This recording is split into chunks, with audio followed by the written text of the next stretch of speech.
নেশাদ্রব্য সেবন এবং অবৈধভাবে 5টি মোবাইল ফোন চুরির অভিযোগে এক যুবককে স্থানীয়রা ধরেছেন রেল স্টেশনের পাশেই। ভুক্তভোগীরা জানিয়েছেন, মোবাইলে কথা বলার সময় হাত দিয়ে টেনে নিয়ে যায় এই ছিনতাইকারী।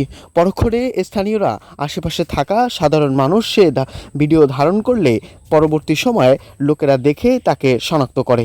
পরবর্তীতে তাকে ধরার পরে তার কাছে 5টি মোবাইল ফোন পাওয়া যায় বলে জানা যায়।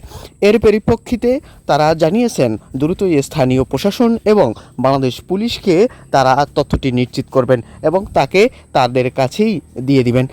এছাড়াও তিনি জানান, এই পেশায় তিনি দীর্ঘ কয়েক বছর যাবৎ এভাবেই ফোন চুরি এবং টাকা সহ অনেক কিছুই তিনি চুরি করেন।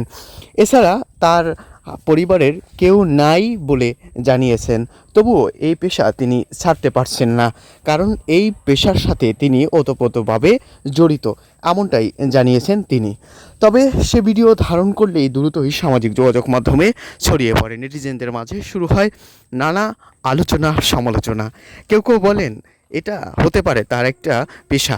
আমাদের দেশে ভিক্ষাবৃত্তিকও এমন পেশা রয়েছে যাদের টাকা পয়সা থাকা সত্ত্বেও তারা করে ভিক্ষা, বিভিন্ন অভিনয় করে। ঠিক এটাও তার মনে হয় এমন একটা। আবার কেউ কেউ বলেছেন, তো এটা তো একটা আর্ট, একটা শিল্পীর মতো, চুরি কতজনে করতে পারে। নানা বিষয়ে নানা কথা বলে কেউ ঠাট্টা এবং হাসি তামাশার বিষয় হিসেবেও এটিকে নিয়েছেন।